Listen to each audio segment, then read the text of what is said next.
તો સ્ટુડન્ટ્સ, આજે આપણે કોફરડેમ ચેપ્ટરની અંદર આપણે જોઈશું કે સેન્ડબેગ કોફરડેમ, સિંગલ વોલ કોફરડેમ અને ડબલ વોલ કોફરડેમ. એ પહેલાં આપણે વાત કરીશું કે લાસ્ટ ટાઈમ આપણે જોયું હતું રોક ફિલ કોફરડેમ.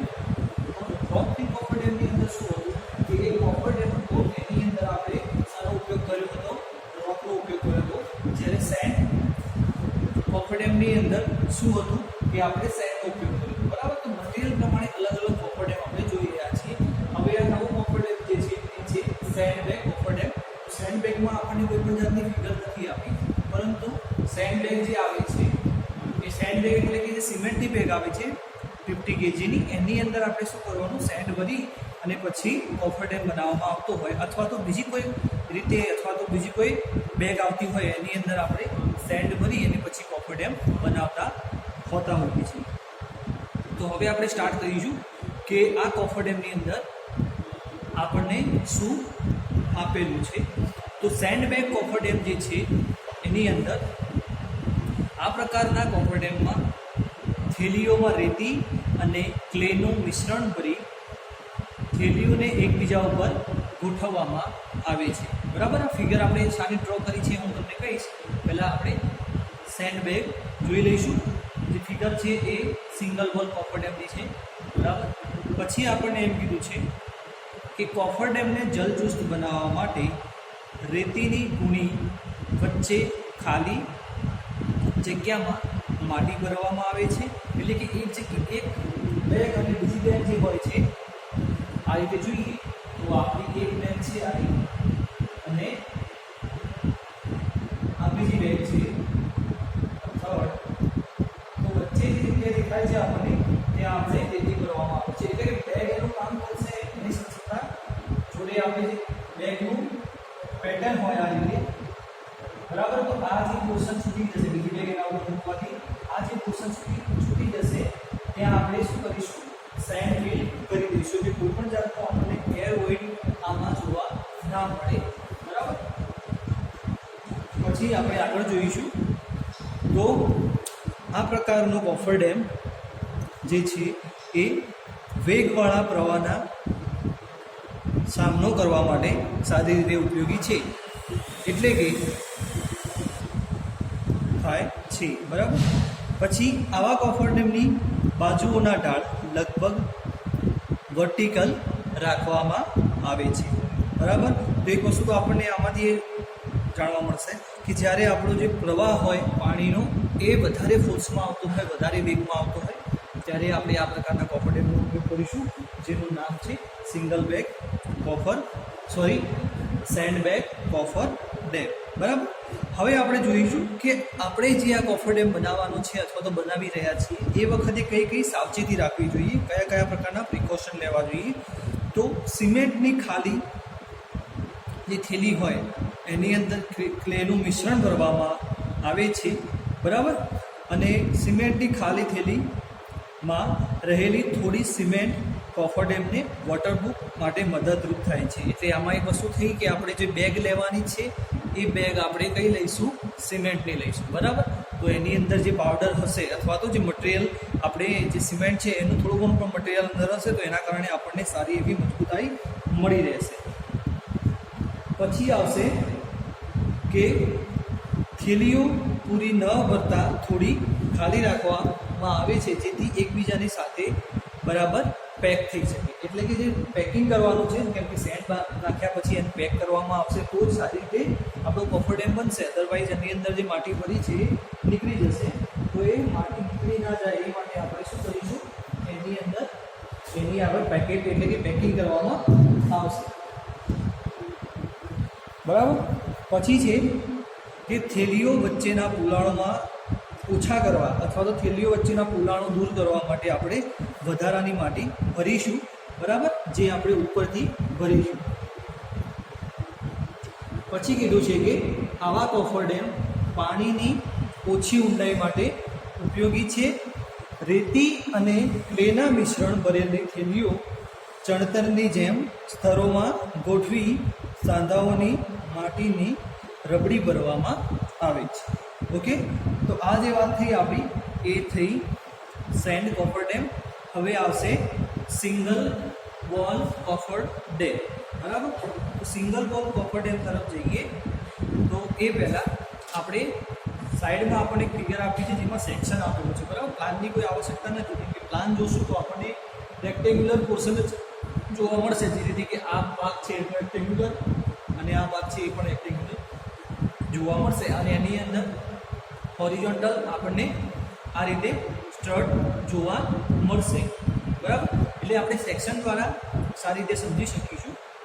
તો સેક્શનની અંદર આપણે વાત કરીએ એટલે કે સિંગલ વોલ કોફર ડેમની અંદર આપણે જોઈએ તો આ પ્રકારના કોફર ડેમનો ઉપયોગ જે વિસ્તારને ઘેરવાનો હોય તે નાનો હોય અને પાણીની ઊંડાઈ વધારે હોય ત્યારે આપણે ઉપયોગમાં લઈએ છીએ.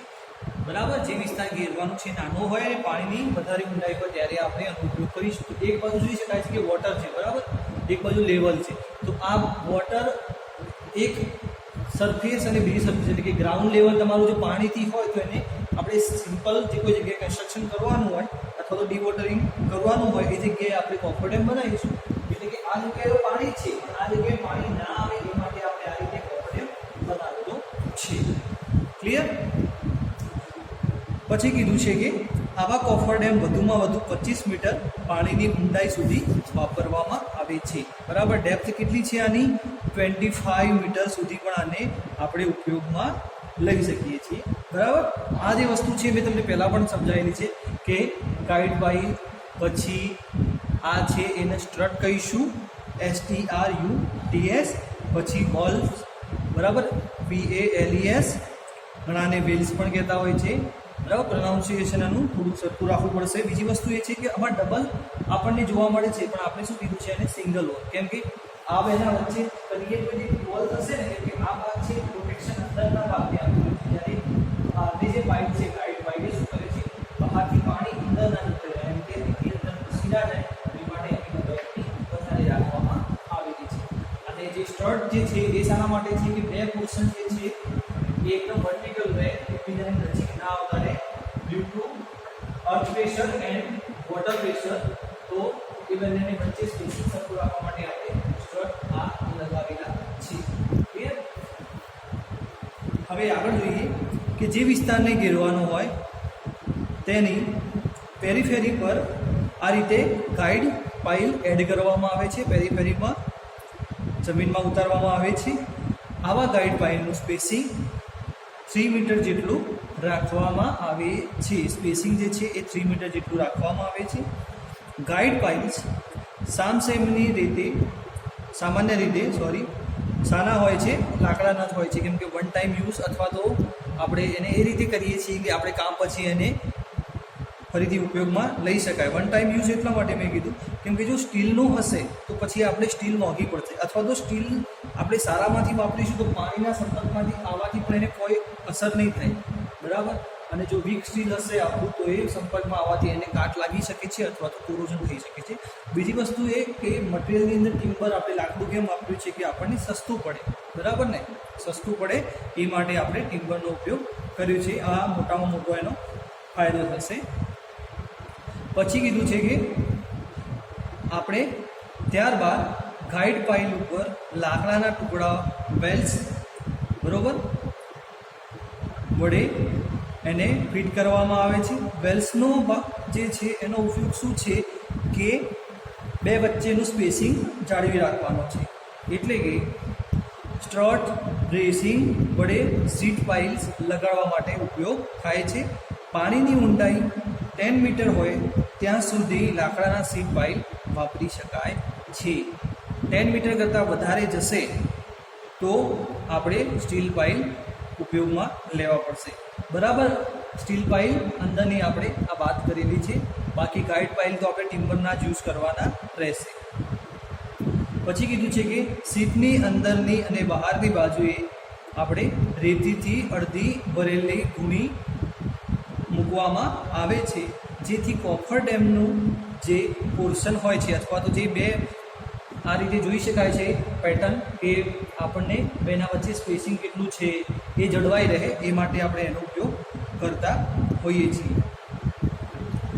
ઘેરાયેલ વિસ્તારમાંથી પાણી પમ્પિંગ કરીને બહાર કાઢવું અને પાયાનું કામ ચાલુ રાખવા માટે પણ આપણે આ રીતના કામ કરી શકીએ છીએ. એટલે બીજી વસ્તુ આની એ થશે, ડિવોટરિંગ કરવું છે. માની લો કે આપણે આની અંદર કોઈ પણ જાતનું મટીરિયલ એડ કરી અને આપણે વોલ બનાવી છે, બરાબર, તો પણ આપણે એને ડિવોટરિંગ કરી અને આપણે જે મટીરિયલ એડ કરી અને પછી એ વોલ ટાઈપનું કન્સ્ટ્રક્શન કરી શકીએ છીએ. પણ આપણે અહીંયા શું કરવાનું છે, ખાલી આ સ્ટ્રટ જ ભરાવાના છે. કામ પતી જશે એટલે આ બધું આપણે નીકાળી દઈશું. કેમ કોફર ડેમ જે છે એ ટેમ્પરરી સ્ટ્રક્ચર તરીકે આપણે ઉપયોગમાં લઈએ છીએ, બરાબર.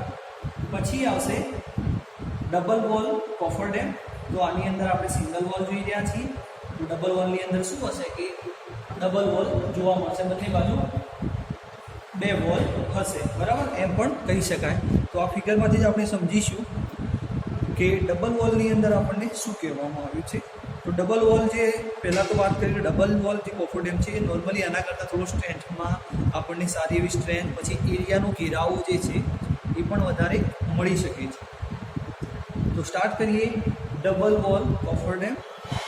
તો જ્યારે ઘેરાવાનો વિસ્તાર મોટો હોય અને પાણીની ઊંડાઈ વધારે હોય ત્યારે એક દિવાલવાળો કોફર ડેમ આપણને મોંઘો પડે છે, બરાબર. ડબલ વોલ કોફર ડેમ વાપરવાનું પહેલું કારણ શું કીધું કે વધારે વિસ્તાર હોય, ઊંડાઈ વધારે હોય, તો આ પ્રકારનો કોફર ડેમ વાપરવું આપણને બહુ મુશ્કેલ પડી શકે છે, બરાબર, કોસ્ટની દ્રષ્ટિએ, એટલે કે ખર્ચની દ્રષ્ટિએ જોવા જઈએ તો. કારણ કે પાણીનું દબાણ સહન કરવા માટે આપણે સ્ટ્રટ, વેલ્સ અને સીટ પાઇલ વગેરેની જાડાઈ વધારે હોવી જરૂરી છે, બરાબર. કેમ પતલી સાઇઝના જે આપણે પાટિયા જે મટીરિયલ આપણે યુઝ કર્યું છે પાઇલ, તો એને કારણે શું થશે, એના પર જે ફોર્સ લાગશે due to earth pressure and water pressure, તો આ જે મટીરિયલ છે એને તોડી દે અને પાણી એડ અંદર થઈ જશે. તો એ પ્રમાણે આપણે કોફર ડેમને બે પ્રકારમાં વહેંચવામાં આવ્યા છે. તો એની અંદર નંબર 1 છે Ohio river type wooden sitting coffer dam, બરાબર. ઓહિયો, બરાબર, OHIO આ એનું નામ છે, બરાબર. પછી છે wooden or steel sheeting coffer dam with wave and tie rope, બરાબર. તો આ બે પ્રકારના કોફર ડેમ આપણે જોઈ રહ્યા છીએ શાની અંદર, ડબલ વોલ કોફર ડેમની અંદર. તો એની અંદર નંબર 1 જોઈશું Ohio river type wooden sitting coffer dam. તો એની અંદર શું છે, તો આ પ્રકારના કોફર ડેમનો પ્રથમ ઉપયોગ અમેરિકામાં ઓહિયો રિવર પર કરવામાં આવ્યો હતો, એટલે આનું નામ આપણે ઓહિયો કોફર ડેમ તરીકે ઓળખવામાં આવે છે, બરાબર. ઓહિયો રિવર ઉપર એનું સૌ પ્રથમ કામ સ્ટાર્ટ થયું હતું, ઇન્વેન્શન ત્યાંથી થયું હતું, એટલે એનું નામ એ પ્રકારે આપવામાં આવ્યું છે. તે એકદમ સસ્તા અને ઝડપથી બાંધી શકાય અને તે સ્તર જ્યાં ધોવાની શક્યતા ન હોય ત્યાં વાપરવામાં આવે છે. આવા કોફર ડેમની ઊંડાઈ પાણી કે વેગવાળા, એટલે કે શાંત પાણી, ઊંડા પાણી કે વેગવાળા પાણીના પ્રવાહને અનુકૂળ છે. એટલે બધી જગ્યાએ આપણે આનો ઉપયોગ કરી શકીએ છીએ, સિવાય કે કોઈ જગ્યાએ ધોવાણ થવાનું ન હોય, બરાબર, ધોવાણ થવાની શક્યતા ન હોય ત્યારે વાપરવામાં આવે છે. ઓકે, પછી આપણે આગળ જોઈએ. તો આ જે પ્રકારના કોફર ડેમ છે એની અંદર આપણને વધુ અંદર જોતા, એટલે કે આ વાત થઈ આપણી ઓહિયો રિવર ટાઈપ, બરાબર. હવે સેકન્ડ જોઈશું wooden or steel coffer dam with wave and tie rope. તો એની અંદર પણ આપણી આ રીતની જ ફિગર છે, પરંતુ એની અંદર શું છે કે આપણે સ્ટ્રટ નથી, બરાબર, વચ્ચેનો ભાગ છે એ ઓપન છે, બાકીની જે ફિગર છે એ આ રીતની તમને જોવા મળશે. તો આ પ્રકારના કોફર ડેમ પાણીની ઊંડાઈ 6 થી 10 મીટર જેટલી હોય ત્યારે આપણે ઉપયોગમાં લઈશું. કેટલી જે ઊંડાઈ છે એ 6 to 10 મીટર હશે, 6 to 10 મીટર એની ઊંડાઈ હશે ત્યારે આપણે કોફર ડેમનો ઉપયોગ કરીશું. ડબલ વોલની અંદર જ છે આ કોફર ડેમનો પ્રકાર. પછી આવા કોફર ડેમની રચના એક દિવાલવાળા કોફર ડેમની જેવી હોય છે, બરાબર, જે અહીંયા ફિગરમાં જોઈ શકાય છે. વિસ્તાર જે આપણે ઘેરવવાનો હોય તેની હદ ઉપર આને બાંધવામાં આવે છે. ઘણી વખતે બે દિવાલવાળો કોફર ડેમ પણ બાંધી શકાય છે. બે દિવાલ વચ્ચે થોડાક જગ્યા રાખવામાં આવે છે અને તેમાં રેતી અને માટી અથવા તો ગ્રેવલનું મિશ્રણ ભરવામાં આવે છે. ક્લિયર? એટલે 1 અને 2 બંને આપણે સિંગલ વોલ અને ડબલ વોલ બંને આપણે ઉપયોગમાં તો લઈ શકીએ છીએ. આવા મિશ્રણ પાતળા સ્તરોમાં દરેક સ્તરની યોગ્ય કૂટાઈ કરવામાં આવે છે. આવા કોફરડેમ 10 મીટરની ઊંડાઈ સુધી વાપરી શકાય છે.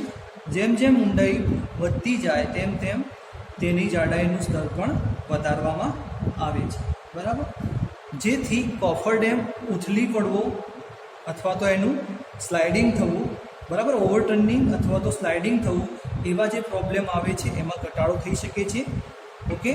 અને 3 મીટરની ઊંડાઈ સુધી દિવાલની જાડાઈ પાણીની ઊંડાઈ જેટલી રાખવામાં આવે છે. બરાબર? 3 મીટર પાણીની ઊંડાઈ હોય તો દિવાલની જે જાડાઈ છે એ ઊંડાઈ જેટલી જ રાખવામાં આવે છે. જ્યાં પાણીની ઊંડાઈ 3 મીટર કરતાં વધારે હોય ત્યાં દિવાલની જાડાઈ 3 મીટર ઉપરાંત 1/3 જેટલી રાખવામાં આવે છે. ક્લિયર? એટલે આ વસ્તુ આપણી વુડન ઓર સ્ટીલ કોફરડેમ. ક્લિયર? આ જે છે એક્ઝામની અંદર બહુ ઓછું પૂછાતું હોય છે, પણ સિંગલ જે છે અહીંયા ફિગર તમે જોઈ રહ્યા છો, બરાબર, સિંગલ વોલ કોફરડેમ એ બહુ વખત પૂછાઈ ગયો છે એક્ઝામની અંદર. હવે આપણે વાત કરીએ તો સેલ્યુલર કોફરડેમ. બરાબર? તો એ આપણે ફિગર સાથે જોઈશું.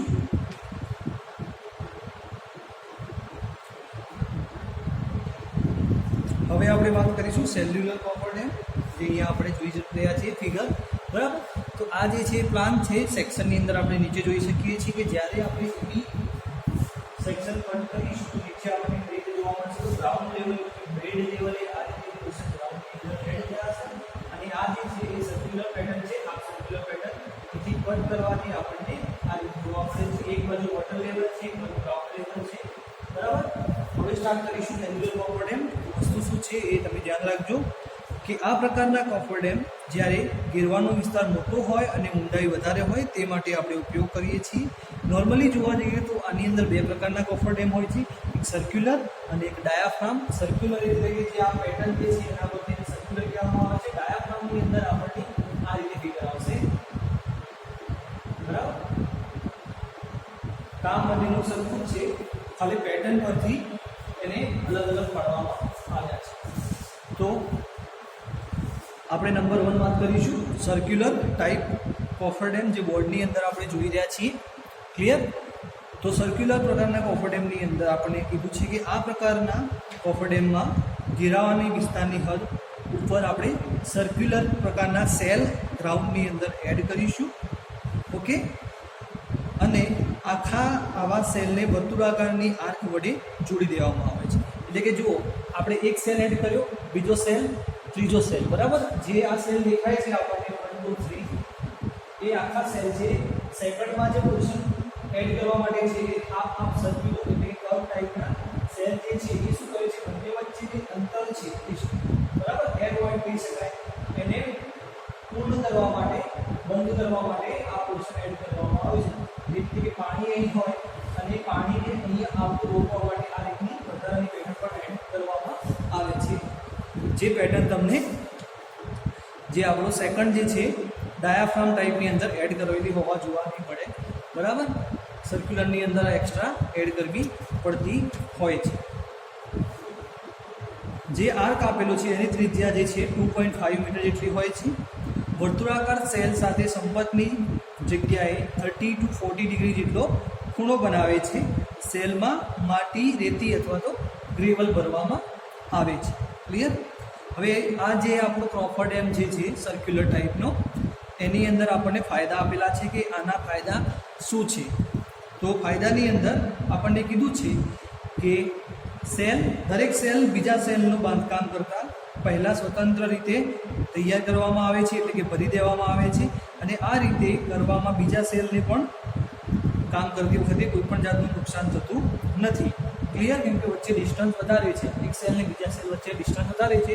આર્ક આપણે પાછળથી એડ કરીએ છીએ. બરાબર?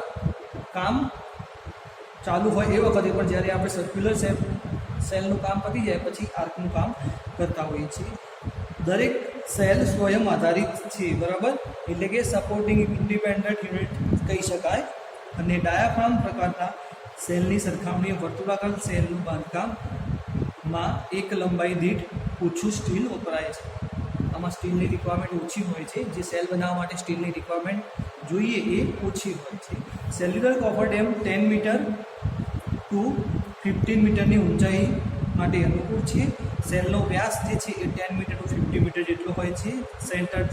સેન્ટર અંતરે જે છે એ છે 12 થી 80 મીટર જેટલું હોય છે. આવા કોફરડેમ માટે નદીનું તળિયું સખત પથ્થર અથવા તો ક્લે અથવા તો સિલ્ટ માટે અનુકૂળ છે, જે આપણે બોર્ડમાં જોઈ રહ્યા છીએ. હવે સેકન્ડ જોઈશું આપણે ડાયાફ્રામ ટાઈપનો જે સેલ છે, બરાબર. ડાયાફ્રામ ટાઈપ સેલ્યુલર કોફરડેમ, બરાબર. તો એની અંદર કંઈ ખાસ નથી, હું તમને આની અંદર જ સુધારો કરીને બતાવી દઈશ.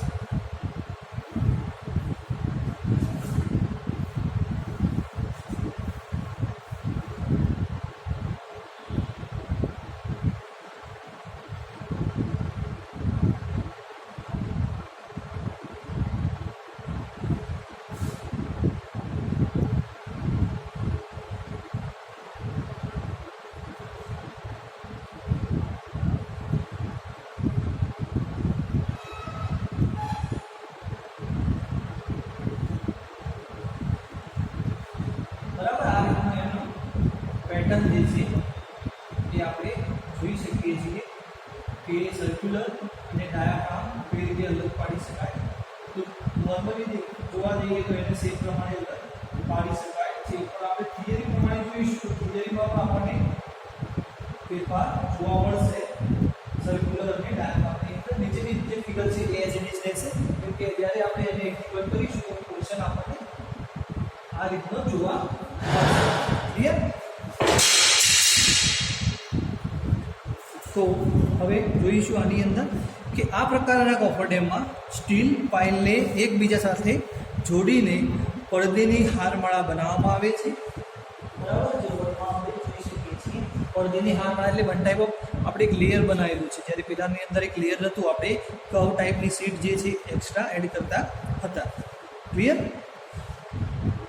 સીધી પડતી દિવાલને એકબીજાના સામસામે આપણે કમાન ચાદર ફૂટથી અથવા તો બંને બાજુથી જોડી દેવામાં આવે છે. સામાન્ય રીતે આપણે કમાન ચાદર ફૂટથી ત્રિજ્યા આર વચ્ચે અંતર ડી જેટલું હોય છે. આમાં આપણને સ્પેસિફિક મેઝરમેન્ટ નથી આપેલું, ખાલી કર્વનો આર અને ડિસ્ટન્સ ડી જેટલું આપેલું છે, જેથી પડદી અને કમાન વચ્ચેનું અંતર સરખું રહે અને એમાં પેદા થતું જે તાણબળ છે, બરાબર, ટેન્શન ફોર્સ, એ પણ સરખો રહે. ક્લિયર? સેલની જરૂરી ઊંડાઈ સુધી એને ગ્રાઉન્ડની અંદર એડ કરવામાં આવે છે અને પછી એની અંદર ગ્રેવલ ભરી દેવામાં આવે છે.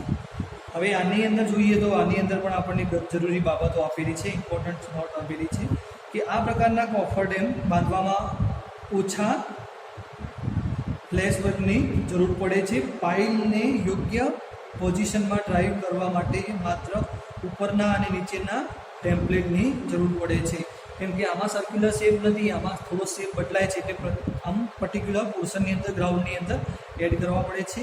એક સેલનું બાંધકામ થઈ ગયા પછી તે સેલના જે બાંધકામનું પ્લેટફોર્મનું કાર્ય હોય એ હટાવી દેવામાં આવે છે, બરાબર.